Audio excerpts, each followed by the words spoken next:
Hello everybody and welcome to Toyah at Home. I am just so pleased the temperature's dropped a bit. It's been a phenomenal week, and having just played Tamworth Castle, where the whole of this beautiful ground was in direct sun all day.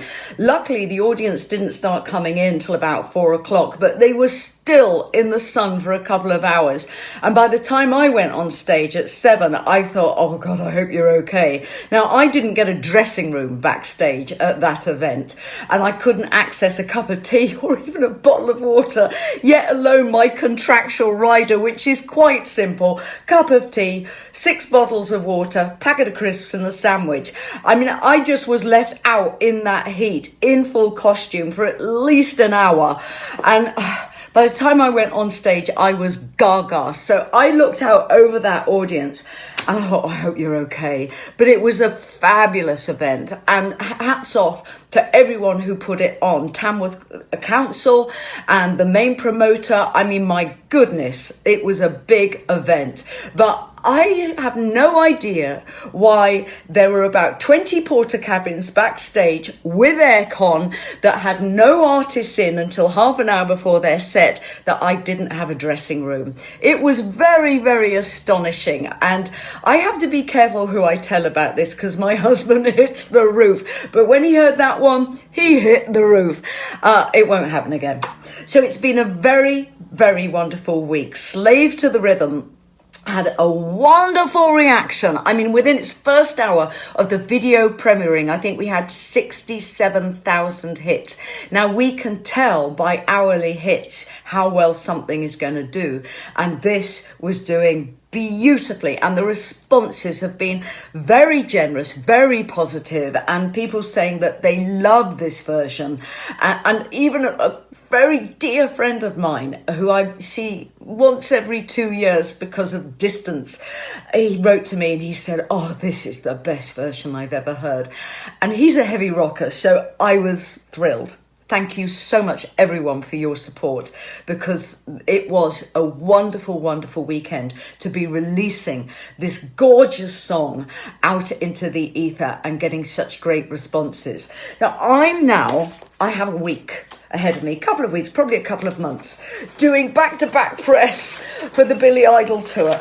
I can't wait for this tour because we've got Anthem coming out on the 9th of September. We've got Slave to the Rhythm out. We've announced the deluxe version of In the Court of the Crimson Queen. And we had a beautiful, beautiful surprise last week when one of the main voices to be added to one of the most beautiful tracks on that album arrived from an A-lister around the world, and we are thrilled. Simon Darlow just said it's magical.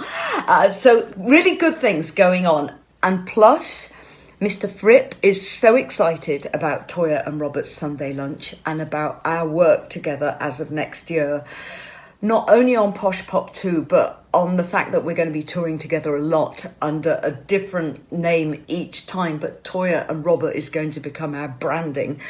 It's a really interesting time for me as a 64-year-old, and for him as a 76-year-old, that we are reinventing ourselves, and we can't wait to be out there and performing for all of you and giving you a lot of fun and a lot of great music. So it's a good time.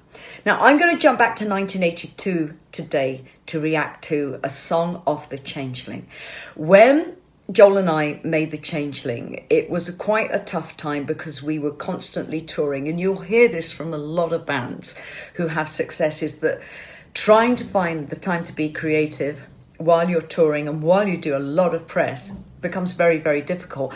And in effect, your success eats up everything you need to be creative. So The Changeling had to be written quite quickly, and there was a lot of pressure, and I think the pressure shows in this album. But as time has passed, as the 40 years have passed, this album reveals its richness. It's a very rich, insightful album with great music. And even though the painful time of 1982 and the stress of 1982 has now long gone, listening to this album in the perspective of today and how wonderful and how enjoyable everything is today, it has a new meaning. And the track we're going to be listening to is Street Creature. So here we are, and the show is Razzmatazz. It was always good fun to do Razzmatazz because it had huge production values. And in the 1980s, a lot of bands promoted their singles via children's shows. So there's the whole studio is filled with children, and they're enthused, they're excited to be there. And everyone did in the 60s, the 70s, the 80s. They're looking up at the monitors to see themselves on TV. You see a lot of that. I think today, with a camera savvy society, less and less people look into the camera when filming is going on. So this is a high energy track, Street Creature. I remember when I started the lyric for it, which was very early on in 1982, when Joel Bogan and I began to write what became The Changeling, and I was being driven into Birmingham. And there's a very famous view on the M6 as you come over the brow of a hill and you see the whole of Birmingham, which looked at that time like a space-age city with its post office tower, and then you approach Spaghetti Junction. It was another world. And I was very much in my heart looking to find street values again. What I wanted from this song was to rediscover the truth and the integrity and the direct connection of the punk movement. And Street Creature for me is very much about stepping away from how everything in my life had become very highly organized and highly target driven, where I could be my true self again rather than a parody of myself. And by 1983-84, I felt that I really had to escape being a kind of Toyah object, a Toyah parody, and find the truth of who I was.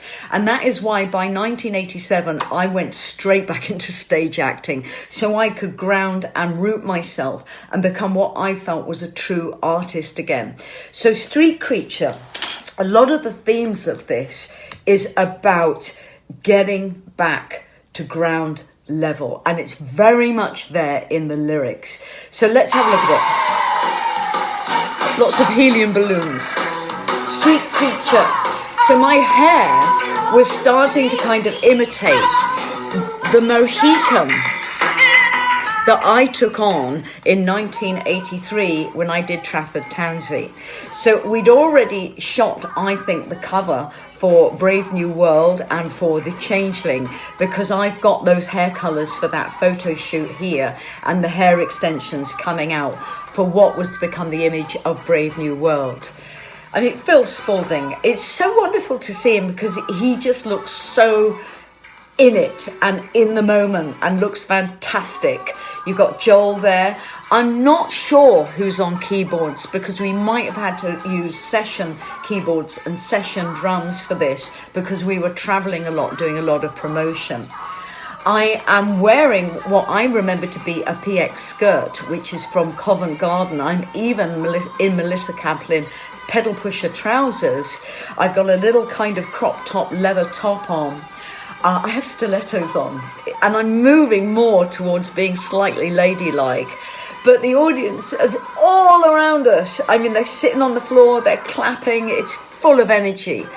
But I love the message in this song. I think it's got a beautiful 1980s modern take on the energy of the 80s, but also the energy of how punk was evolving into the 80s, even still at 1982. And it was a great song to perform live that year. And the key thing is always searching. Now, the message in this is searching about your self-identity, searching for your self-power, your self-confidence, but also evolving and learning new things. And I was finding myself at a time, late 1981, early 82, where I was being denied a lot of time to kind of search for things, search for new looks, new sounds, new kind of perspectives on songwriting, because you're flat out, absolutely flat out doing press all the time. And you kind of get lost in that world. So this, for me, to be listening in it today, in 2022, is very, very powerful, because I would actually say the themes of this remain now. I really feel more true to this song now than ever before, and I'm now 64, is that we have a right to keep searching, keep learning, keep evolving, be true to our self-confidence, have self-confidence and self-identity. It's a lot of fun. So I hope you've enjoyed that, everyone. Tonight we have an Objects of Desire, and tomorrow we've got a really naughty out there Sunday lunch. Yes, Toyah and Robert are going back to what the world expects from us. Stay safe, everyone, and thank you for listening to this, and big love to you all. Mwah!